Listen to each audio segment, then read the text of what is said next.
Welcome to the Dance Centre podcast. I am your host, Claire French, and I'm joining you from the traditional unceded territories of the Musqueam, Squamish and Tsleil-Waututh peoples, also known as Vancouver, Canada. I'll be talking to dancers, choreographers and other members of the dance world here on the West Coast to find out more about their creative work and practices and to discuss what it means to us to be dance professionals today. Thanks for joining us. I'm thrilled to be joined by Emmalena Fredriksson and Arash Khakpour, who are presenting You Touch Me at the Dance Centre on the 8th, 9th and 10th of December. The process has extended over several years and has several iterations with presentations and stalled presentations, which is in itself its own narrative.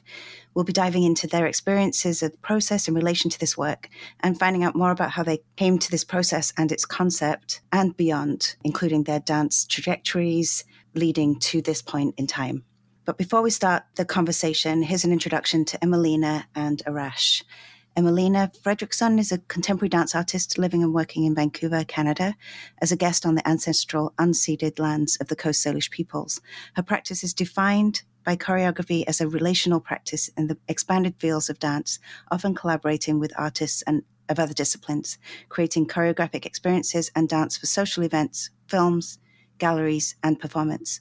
Born in Sweden, she received her training at Ballet Akademien in Umeå and at SEED in Austria, which is the Salzburg Experimental Academy of Dance. Emmalena has presented choreographic work, performed and taught internationally with Dagda Dance in Ireland, Canal Dance in France, Malta University, Pact Solverein, and Falmouth University, among others, and has been based in Vancouver since 2013. Emmalena holds an MFA degree from Simon Fraser University and is currently a term lecturer on the School for Contemporary Arts, Dance and Theatre programs. Originally from Tehran and based in Vancouver, Arash Khakpour is privileged to be a dance artist who has immigrated to the ancestral and unceded Coast Salish territory. Arash's practice is concerned with the reveal of the complexity of the human experience and of having a body. He investigates how thoughts influence the body and how bodily states and sensations influence thoughts. This leads to his ever-evolving interest in experiencing what it feels like to be a body without any direct focus on intellectual thinking and concerns. How can I just be a body? Arash's desire is to see whether performance can be a process to interrogate the body and to investigate alternate ways of being, seeing, and feeling. He is interested in dancing as a language that researches the human condition through historical, social, political, spiritual, and existential interpretations. Arash is the co-founder of the dance theatre company The Biting School alongside his brother, Arash Khakpour, and co-founder of Vancouver's guerrilla performance group Press Paradise. Arash is grateful to be the 2016 recipient of Dance Victoria's Crystal Dance Prize with Emmalena Fredriksson for the creation of this work we're talking about today, You Touch Me. Let's start this conversation. So I am delighted to be joined by Emmalena and Arash at this time. They have jumped into this podcast interview with me, having just come out of rehearsals. I'm very excited to talk with them, not only about the project that they're currently working on, but about their own histories, their own careers and trajectories. And I'm going to start by asking them what they would like to share with us about why they started to dance, or where the performance and the choreographic experiences came in for them in their careers, and whether they would like to share with us kind of key stages of their careers leading up to this, just to give us a little bit of insight into kind of a little bit of aesthetics and training and how they've kind of arrived at this, maybe even talking about how you arrived at this together. So it's a wide open question. Maybe Emmalena can start. Yeah, it's a great question, and actually made me think in this very moment, just what we were rehearsing in the studio right before this. We were rehearsing a section of the piece that we call The Game, and we were talking about a sense of athleticism that Arash and I are both interested in. So when you asked me how did I come to dance in the first place, I grew up with, I'm the youngest of four, and I grew up in a very sporty family with a lot of physical activity. And I actually started playing soccer, was my first sort of physical practice. And then I was really interested in theater. And then around the age maybe of 8, 9, I discovered dance. But so in my body before that was competitive sports, team sports specifically, and theater. And then I got just so enchanted with dance. And I didn't start doing ballet till maybe age 15 or so. So I tried a lot of other things. And at some point, I guess I decided that I was like, oh, I think this is it. This is what I want to do.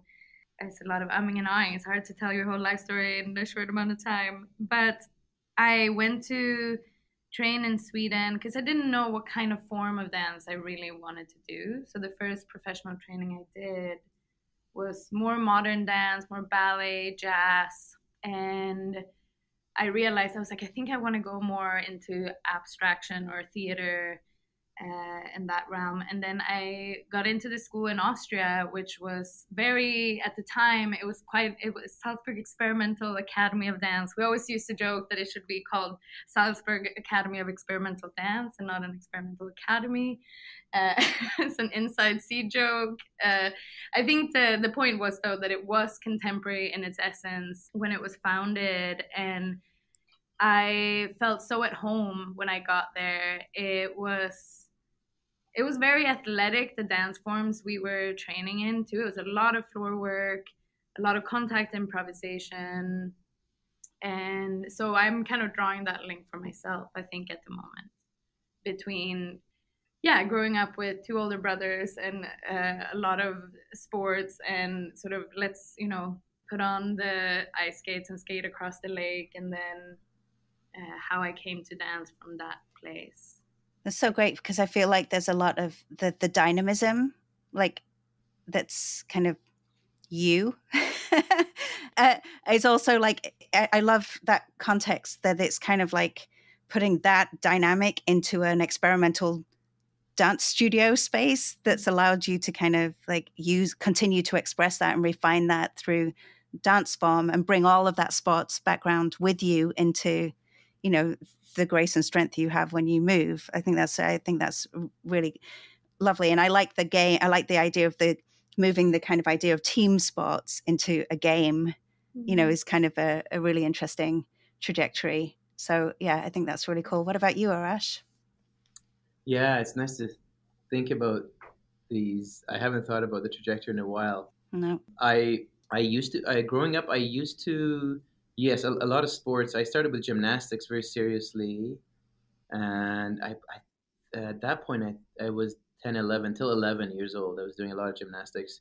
And then I had a specific incident and an injury that just kind of stopped. I completely stopped. And I remember also thinking, oh, I'd like to do something group oriented. I'd like to do something. It's lonely. Like gymnastics is so lonely. You're alone. And you have a team, but still you're alone. You've got to have your performance mindset, and everything's you. So there was something about the group thing. And my brother used to play basketball, and he's older than me. And I remember seeing him be like, oh yeah, that makes more sense. I'd like to do that. I want to do a group thing, a group sport. And then I got into basketball around, I believe I was 11, 12. Yeah, then I till 14 in Iran. I started to get very serious about basketball. Then we were just about to go into like the more kind of more competitive and athletic years of basketball, which is for 15, 16, into the adult teams. And then we moved to Canada. Then I played basketball throughout high school all the time, pretty much. That's all I was doing. And then dance-wise, I had a friend who used to do ballroom, so waltz and tango, and she just said, I could just teach you for free, and you could do this with me, and we know each other, and I was like, yeah, that's a really good idea. So we just stay after school or whatever, whenever we could, to do this for a recital.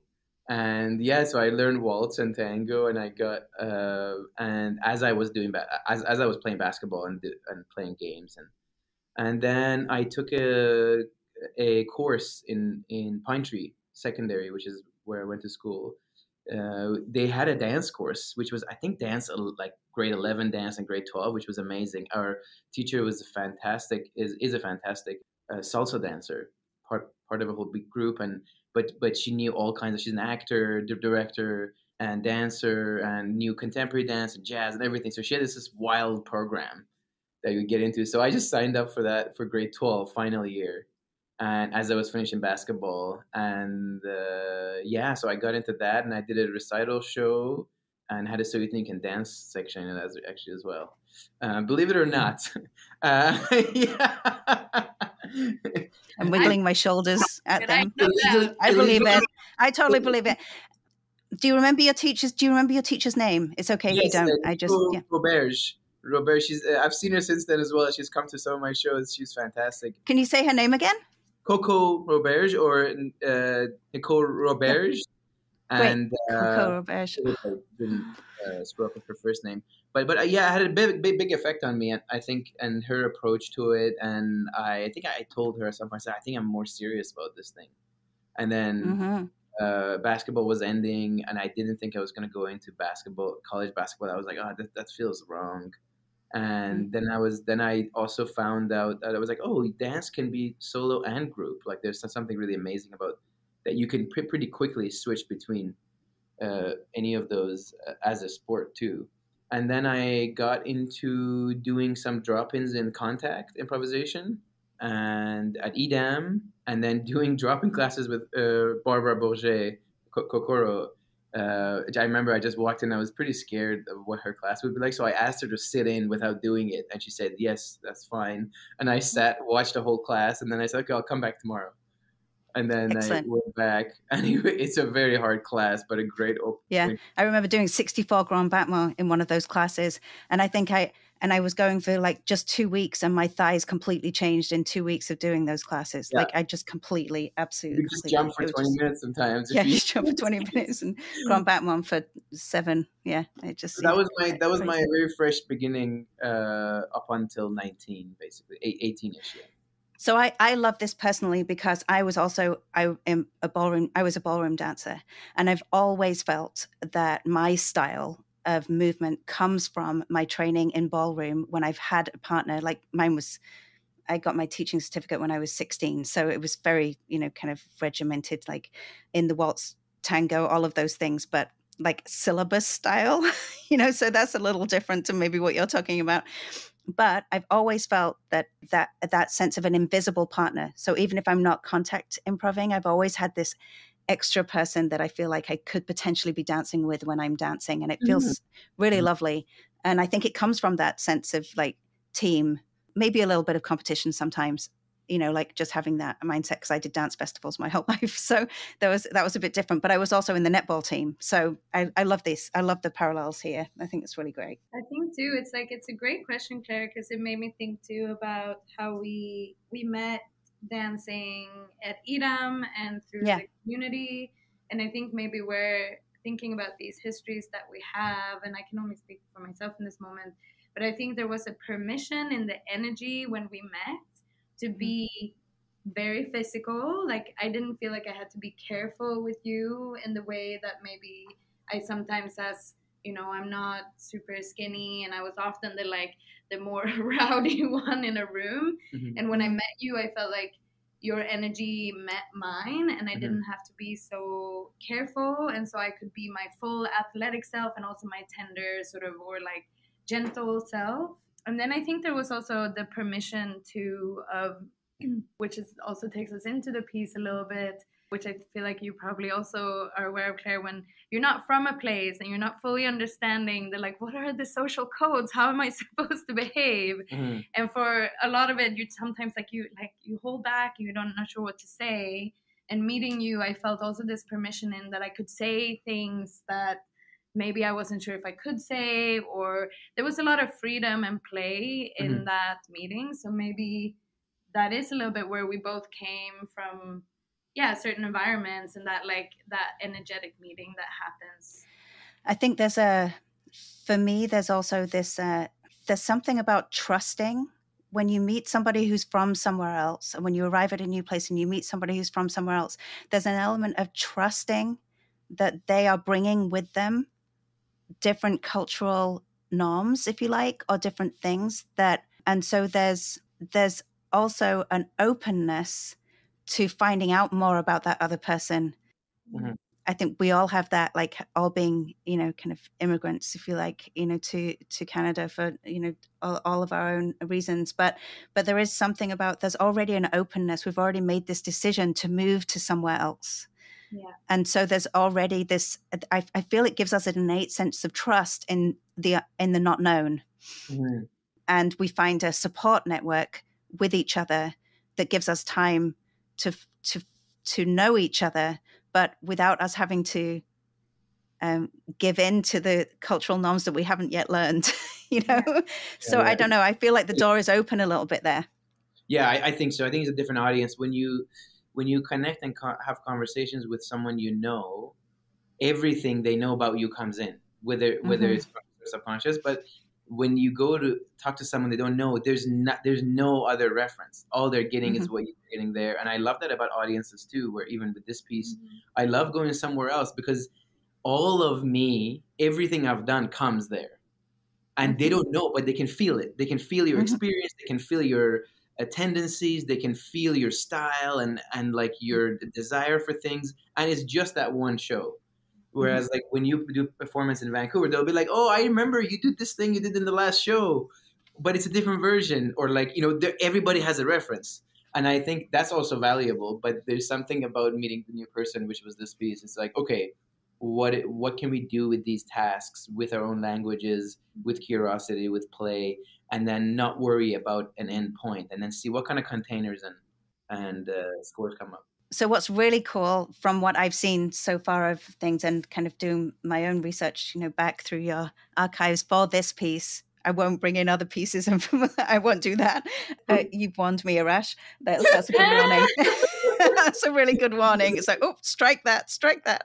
No, that there's what's great about this piece is that you are doing that, bringing yourselves in a team. You're bringing yourselves in tasks that bring you together.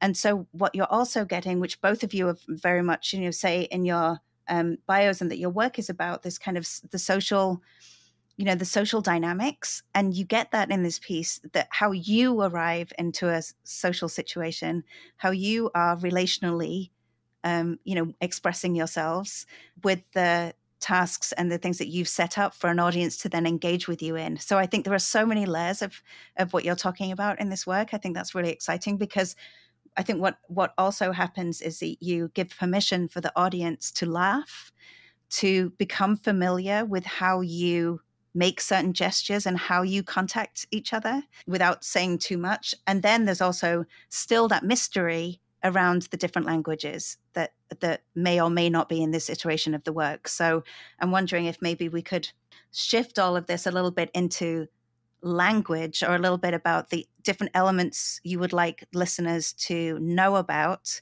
coming in to watch this work, or things that have been in the process, and also maybe then hand this over to you to make sure you only tell the listeners what you want them to know in advance. Yeah, I think a word that's come up, words that have come up during rehearsal this past week, and especially returning to the ensemble and the work. We were supposed to premiere the work in 2020, and so we had a research period at the end of 2019, and we did a studio showing here. The future was bright. We don't know what happened. The future was 2020. Yeah. The future was 2020. Magic was going to happen. And so coming back with the ensemble, and we've also two of our dancers that was part of the original ensemble are not joining us this time. We just had to acknowledge too that it's like 2 years have passed. And so where do we start from? Like, we have a history together, but we're also different people. Where do we start from? And a couple of the words that have come up that is also related to the languages, the verbal languages and the physical languages, and even the notions of how to relate to the other. And because we think maybe of the cultural landscape that we are in or that we've moved through, is words around nuance, ambiguity, sitting in the thing of, could it be multiple things at the same time? Because there is, I maybe stop me if I'm talking too much, but it makes me think about when Natalie Gann, who's one of the performers in the work, in the very first phase, she kind of pointed something out. She said, "What is this? Is this like United Nations or something? We're all just happy and getting along all the time." Mm-hmm. And I thought it was a very good comment, because it's like the work is not necessarily about agreeing and being in harmony, and it's all just, you know, a rose shimmered reality. Like, it's not about that, but it is about being with each other in the things that we can understand and the things that we can't understand, or the things that we want to give space for each other to be in. And with that, it comes that we have to sit in our discomfort as much as our comfort. We have to trust to sit and, ooh, yeah, how would I feel about this? Or, oh, I totally would like make that assumption about someone. And what does that give me to reflect upon? And how does that feel? And I think, especially even when we think about verbal language, because we do spend a lot of time speaking our own languages. I don't speak Farsi, and Arash doesn't speak Swedish. So we, in the very early beginning of this, we would spend an hour or so and say, okay, no English allowed. You only speak Farsi. I only speak Swedish. And there is so the much opposite of when you move here, basically. Yeah, and there's so much nuance in like what we could understand and what we had no idea. So even in like speaking two opposite languages, or just different languages, and I think being in the ensemble is interesting because there's some languages that are more similar to others. So there's some of the people that understand each other more verbally, and even I think Farsi and French sometimes sounds very similar in terms of the sound totally. too. So there is something about this idea of like what is lost in translation and what is found in being different and other. Yeah, and I mean, just to follow up a little bit, is that also the containers were meant to be, a space where we can also like let go of like this concert dance idea, and be like, well, how about we actually truly play and experiment in front of you instead of execute in front of you, and see what happens, what comes up, what feelings, what textures, what ideas come up for the audience too. And I think if we think about what we were doing is also checking in and giving space to the performer to be where they are at that day. And when there is no necessity for execution, then the performer actually has a chance to do that. But yeah, so basically, it's that for us it was more that what if we truly there was a day that we went on stage, and I just that morning and afternoon I had heard I got a phone call about my friend dying 5 years ago, and I didn't know how to, the performance was the place to process it, and I feel that I learned a lot from doing that, and I think it wasn't stressful because the piece I was allowed to be where I was at, and of course it changed how I performed, and in some places more vulnerable, in some others not so much, but like I was allowed to be myself. When someone asked me how did you, and then I told him, I said, well, I just feel like I'm glad it was this piece because I don't know what I would do in a different piece.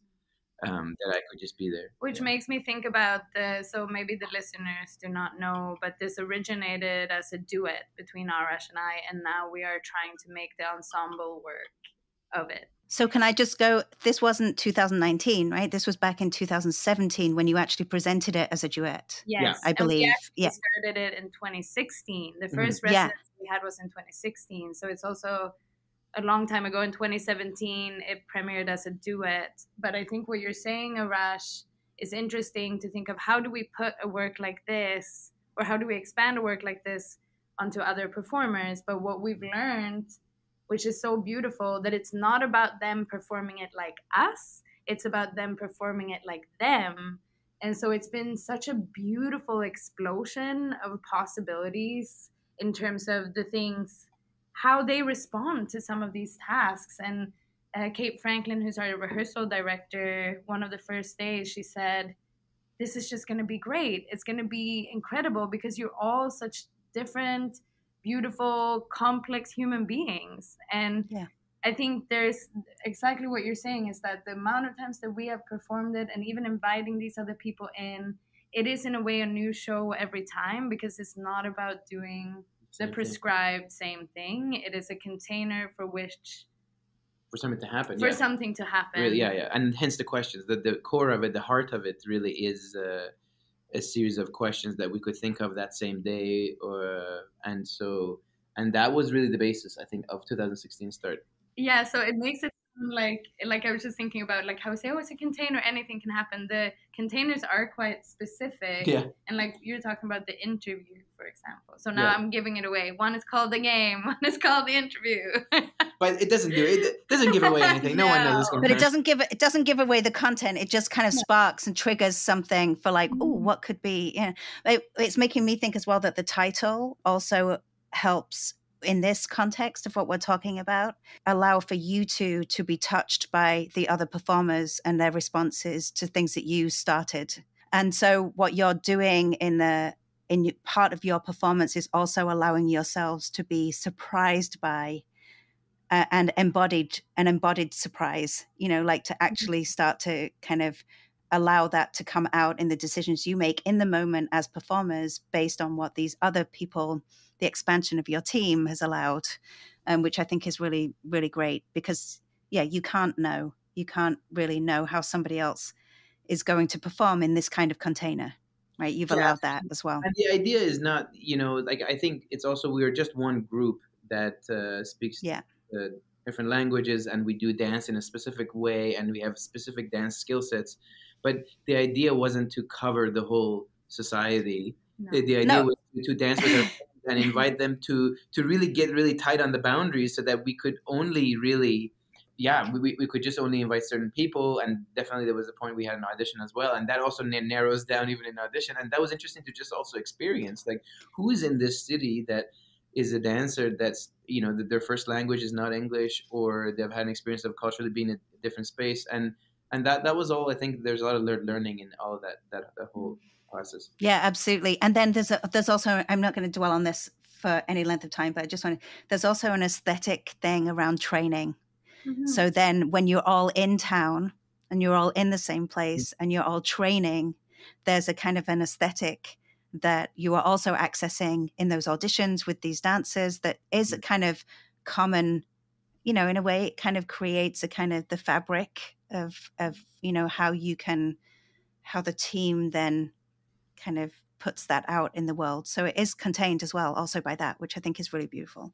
And I recognize too, just I don't know if this will be interesting to keep or not, but thinking about what you said of it takes a certain, I think, maturity and trust in your own performativity to go out on stage and be as open as we were trying to be. So we recognized quite soon also that like a little bit older dancers was better than too like fresh out of school or too young, except Jolene, who's one of our dancers, who just blew us away in the audition. And we were like, she's ready. She's so ready. But there is something about not being with this work. We couldn't be too concerned with looking good. No, and I'm glad you mentioned that because I was going to say that also the contact. So maybe this is why I went to the aesthetic and a generalized thing about aesthetic, because there is something really beautiful and kind of in the rawest possible way of contact dance, because there is awkwardness in those moments of meeting when you encounter each other, which is a word I like to use in my research. There is it's all of it. You can't have it can't just be precise, or even the precision is in the awkwardness sometimes.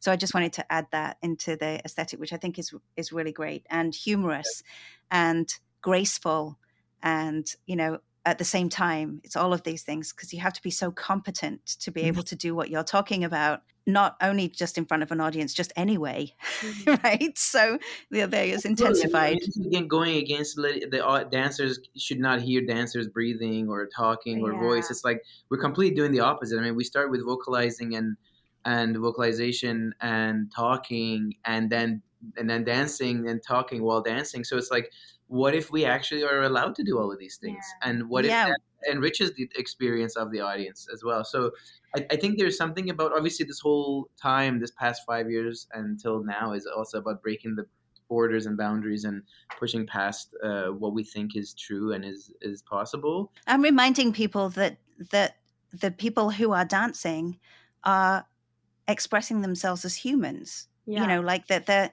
we're there now. You know, like we have enough dance styles, and dance does enough stuff. You know, it connects to enough things for it to just be like, for movement to be dance. You know, it doesn't. I think that's what's so exciting about it. Claire, I'm just curious. Just when did you see it? The piece? I've watched a few little. You said live or video? No, it's video. I watched some video stuff on your YouTube or website, but I do think I saw you two do it a long time ago. Yeah, because you sound like you totally know it, and I was wondering. I was like, when did you watch it? No, I just get into my research, and I really like doing that. So I actually forget whether I saw it live or on video because I get so in. I'm just like a bit of a sponge that way. I just try to get in there.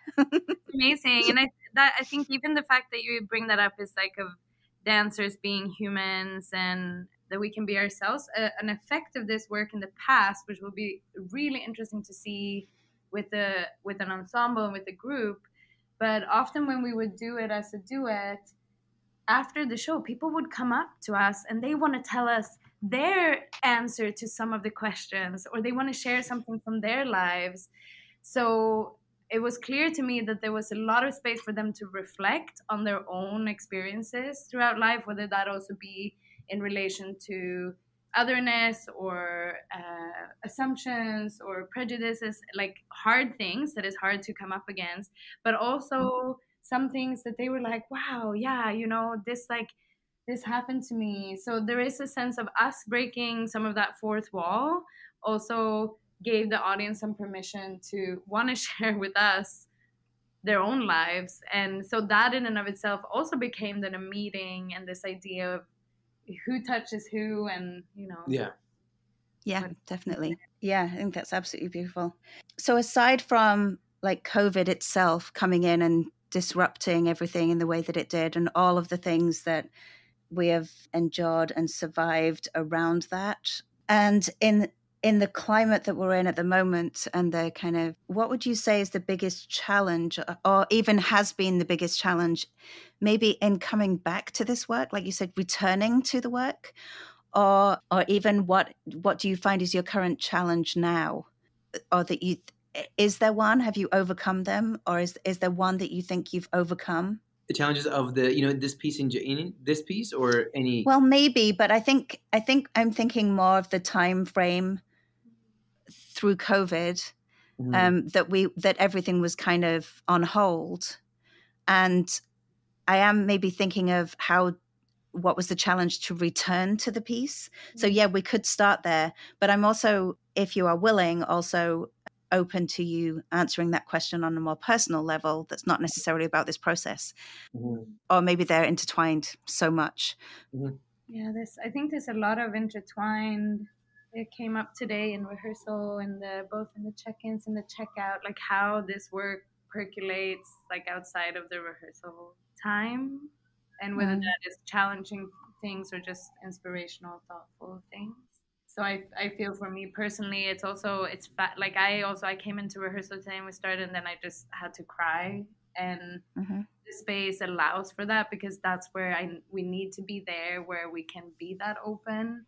So I think that's sometimes what's the most beautiful things, and sometimes it's challenging because we're not always safe enough to do that in terms of other jobs or things. There's something about the container of the room and the people in it that is so amazing, but sometimes that the fact that it's so safe and good, it sometimes makes me go to places that's hard in myself. I guess but that's also what the work is designed to do. Things, Well, yeah, and then you're putting that into the rehearsal room, but then you don't have a rehearsal room. Like, you have a place to be present. Yes. You know, like rehearsal room doesn't work either for your process, calling it that. So it's not, it's just like, it's a time capsule together. That's the thing too, where it's like, I recognize that it's like, sometimes it's hard to leave it in the studio, you know, and that's both a good and a bad thing. But sometimes you're like, I just wanted to go home and make dinner, and now I spent the whole night thinking about this thing. But I think just working with other people to talk about consent around that has felt important, that we want them to know that they can also choose how far they go, because it's one thing when we're prodding each other and pushing each other to go into deeper spaces because it is our work, but then paying people to do it, you're like, make sure you take care of yourself.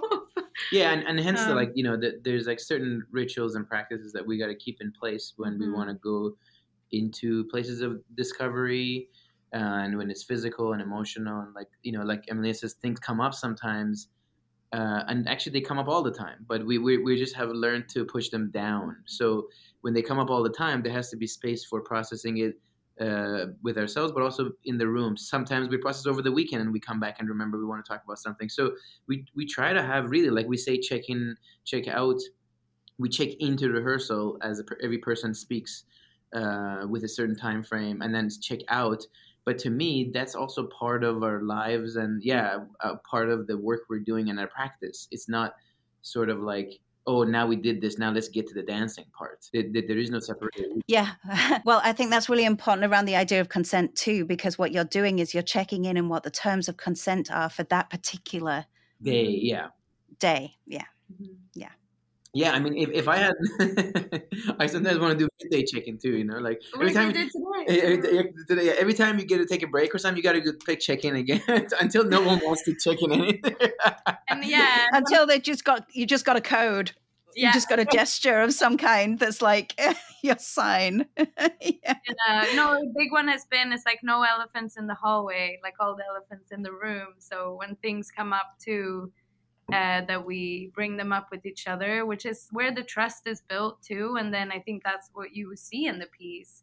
That's also where it can go to the extremes of joy and celebration, and also darkness and fear, is because we, in part of the process, is building that trust, but that is not always easy. So that's well, I mean, challenging. Yeah, and I think part of the trust is to learn how people work and how every person works. And so oftentimes, again, when going back to execution rather than like actually where we're at, is like in the execution world of arts, I guess you have to fit into what the leader wants to work like, or their rhythm, their desires, their tendencies. And I guess the question is, how do we open that up within the time frame we have? So in a process of that, we know there is a show at the end, right? There is no secret.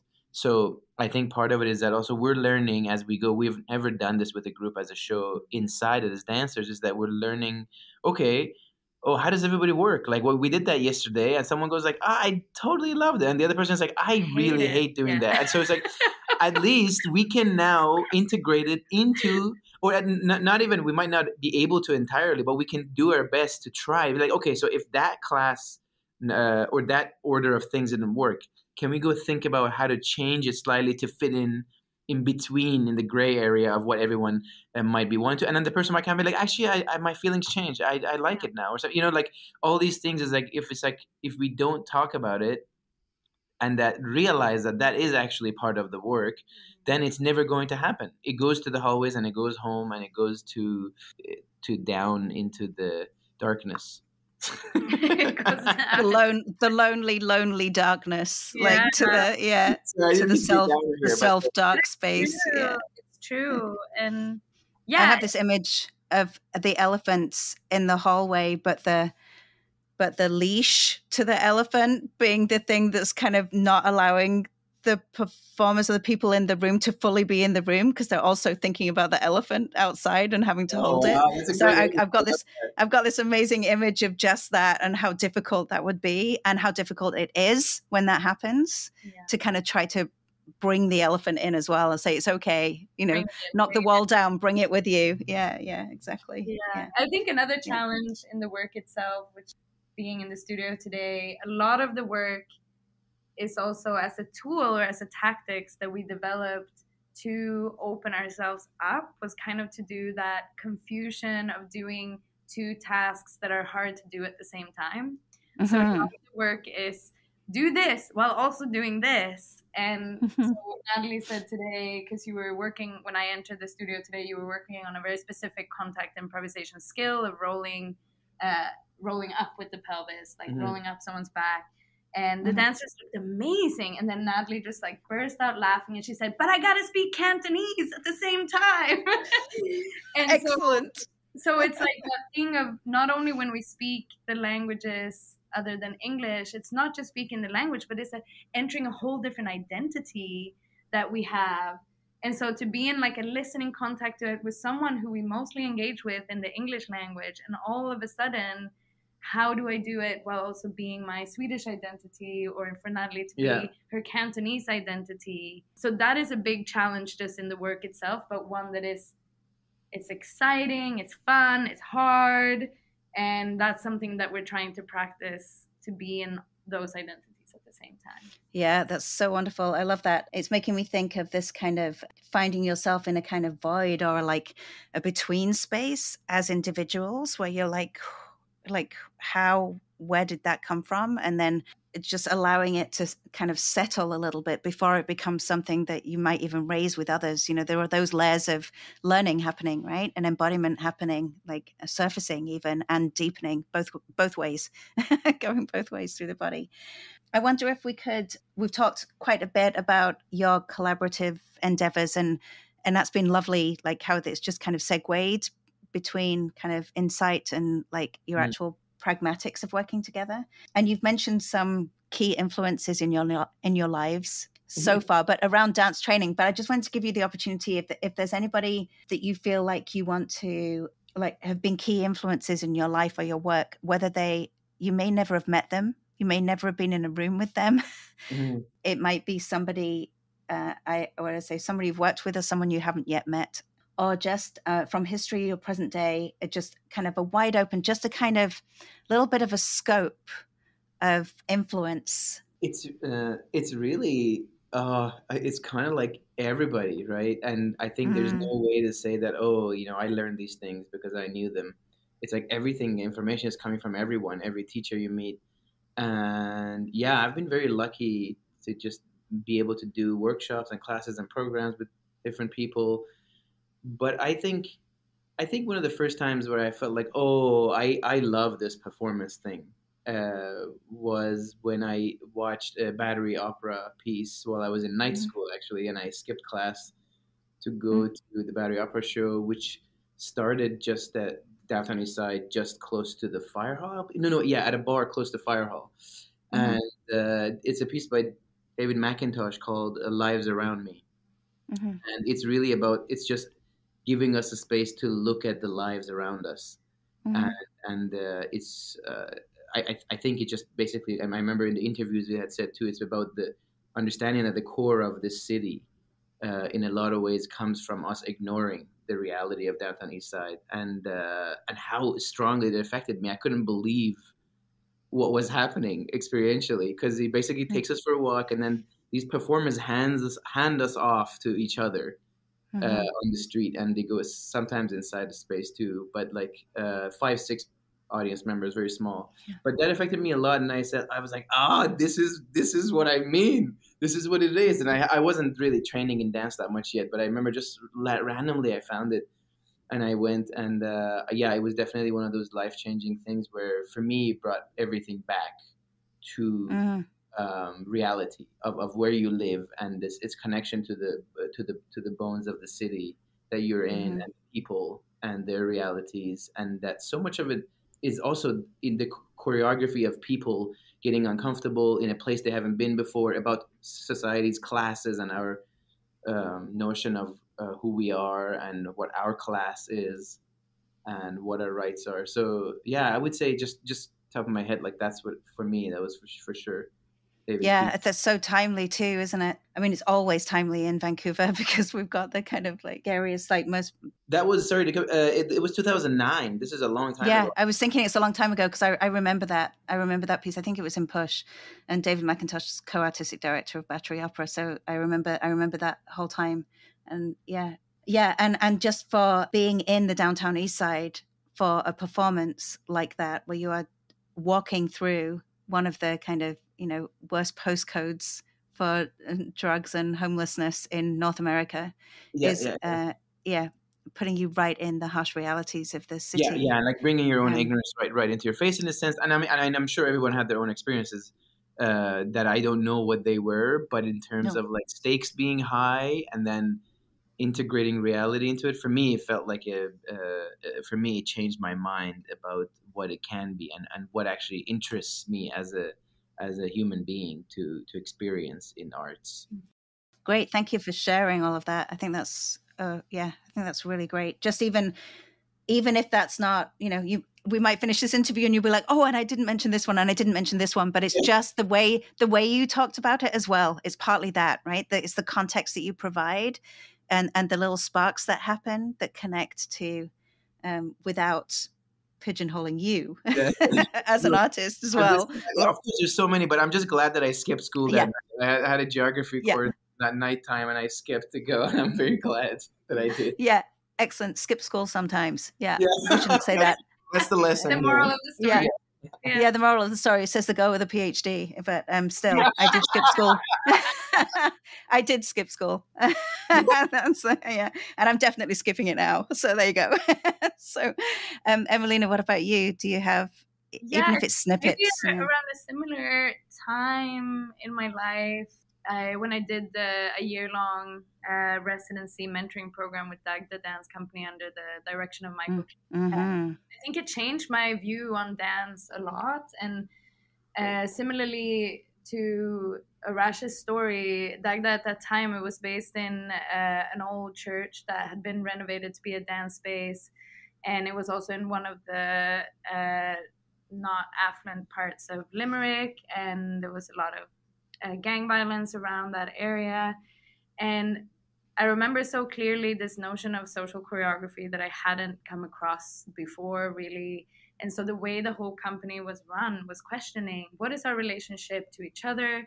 What is our relationship to people who come see the work? And one of the ways that they did that was that we had something called it was an open studio practice. So the church doors were always open and people could literally walk in from the street. There was the dance space was in the center. So there was also, you could be seen from any side at all times. And what a shock it was for, how old was I? I'm not even going to say my age, but I was not as old as I am now. But I remember the shock from coming from a space where maybe rehearsals happened in a closed room. And then when I was ready, I would share it with the world. And all of a sudden, it's like, you're working now. This is your work to be in process. And people might see you in the process. And that is different from when we choose to meet together and say it's a performance. And you don't have to hide until it's time to reveal. So it taught me a lot about performance presence and just to practice being in my body and inviting, people to see me in any state of the process. And also this notion that it wasn't, that it was like people could walk in and often there would be people working on the computer or reading books. And if someone came in from the street and then they would check in and said, hey, do you want to come in and sit for a while? Or do you have any questions? So you weren't necessarily disturbed as the dancing person, but there was a lot of things that happened in that year for me, just in terms of thinking about how do I make dances? Who do I make them for? What is the relationship that I have to the audience or the work itself? And how do I, what is the difference in making the work to then sharing it in the state of a performance? And Michael and Jeffrey Gormley and Steve Falk wrote a little book called Choreography as an Aesthetics of Change, a book of recommendations. And it's a very poetically written book, but it did kind of just open my mind a little bit and my body to what is the essence of the aesthetic that I'm working in? What is the essence of the relationship? We've been talked a lot about how this work is also about showing up as we are and not as maybe who we want to be or who we thought we had to be. So what is that choreography of also on a personal level, but also in relationship to other people? So that was a really big moment for me. When I think about that here. Yeah. Because it's so expansive, right? It just means that when you're still asking those questions, it doesn't mean that you won't, in your lifetime, create work that is about execution. It doesn't rule that out. It just means that you are asking the questions because that's providing you with the purpose and the why and all of these things for you in this moment to be what what you want the work itself to be. And I love it because it draws on, outcomes and process and what is the product and all of these things in a really interesting, open way as well. So thank you for that. They're really great. I think there's, some really nice crossover and a really nice kind of openness. You've been very generous in sharing how you're feeling about this and what your process has been and all of those things. And also just, you're very generous, gorgeous people anyway. So, so that comes across. Oh, yeah, no, yeah. So that's really great. And I just will end kind of, or bring it to a little bit of a close, a soft close. No timeline necessarily, but just what's next? What's next? Because I know now for both of you is not just this process. And we do not have time to talk about all of the things that these two people are doing independently and together. So we won't, but that's an entirely different podcast. And it's 3 hours long at least. So we can tell you about the future of this, what we're planning to do next year. Is that we've been invited to be part of a festival in Toronto. It's called Made in Canada, and that will be in August 2023. And we're gonna do a shorter version, or a 20-minute version in Toronto, which is gonna be great. So that's for a mixed bill performance. Would that be? And it will be just as a duet, just the two of us. Oh, your duet. Oh, that would be amazing to go back to that experience after all of this. Woohoo! Yeah, wow, amazing. And then I know you've both just performed in other works. Would you like to mention those just a little bit so people have a sense of other stuff you do? I mean, really, I'm giving you 30 seconds to explain your other work. No, I'm not. I'm just... I'll plug mine as another exploration of, otherness or sameness. So I've been working since 2020 on a piece where I have a cyborg alter ego. So I explore the expansion of my body that includes technology. I wear specially designed wearable spine with 148 LED lights. And in a way, I like this feeling right now where I'm sitting and seeing everything through a similar lens. And that's another space where I also have those questions of where am I the same as this cyborg, and where am I different, and what are the gray zones, what are the nuances, what are the moments of joy, and what are the moments of darkness. And they look aesthetically so different. But in the core, maybe there is still that question of, who am I, and what am I doing here, and where do I end and someone else begin, and where do we meet, who touches who? And no, exactly. And literally touch, because those LED, this contraption is on you, it's on your body. So it's there's a felt pressure from this other being, if you like, but also there's this pluralistic thing that's coming up again, in that idea of representing yourself in more than one way. Totally. It's got this kind of vocabulary that comes from the other, which is really nice. Yeah. Great. Thank you. I'm performing an excerpt of that at Accelerate, which is Kim Stevenson's The Happening. She usually puts on a show where she mixes her studio with professional dancers in the community.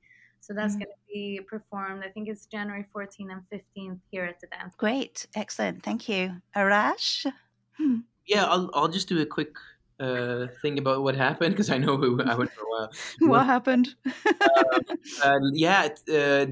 Very fresh piece, very new piece, just created in collaboration with Alexis Fletcher.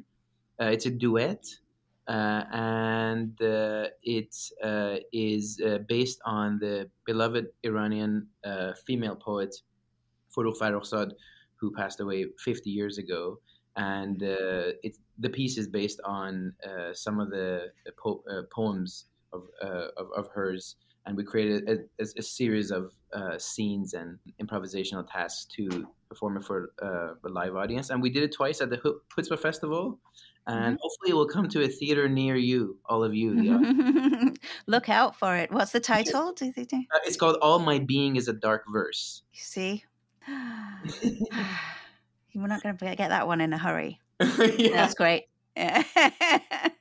Yeah, thank you so much, both of you. That's so wonderful. So, Arash, who's in the show? Yes, thank you. So we have Emmalena Fredriksson, who you've heard speaking, myself, Arash, and we have Jolene Lee, Natalie Tinian Gan, Luciana Dianen and Isabel Kerouac. And our lighting designer is Jonathan Kim, and our rehearsal director is Kate Franklin. Our stage manager and project manager is Nico DeCecco. I hope I got his last name right. And yeah, that's everybody. And we also have Alex Ma, our good friend, is helping us with some of the sound editing and sound consultation. Wonderful. Thanks so much. That's so great. Can you remind us of the dates of your performance at the Dance Centre, please? Absolutely. Yes. December 8, 9, and 10. Please be there. Be there. Be there. Be there. In all your beingness. Be there. Come as you are. Come as you are, and bring a friend. Bring a friend. Yeah. Come as you are, and bring a friend who can also be themselves. And with that, I say adieu. Thank you so much. See you both very soon. Lots of love. Okay, bye.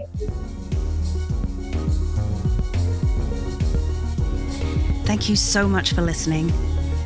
We would love for you to subscribe, rate, and review wherever you get your podcasts, as this will help other listeners find us and help us to grow our dance audience. We'll be back next month. In the meantime, you can follow us on Facebook at The Dance Centre, Twitter at Dance Centre, and Instagram at The Dance Centre BC. And if you'd like to support our work, please consider making a donation. Just go to our website at thedancecentre.ca, where you'll find extensive information about our upcoming programs and events. The music for the Dance Centre podcast was composed by James B. Maxwell. Always a pleasure to connect with you through dance. Until next time.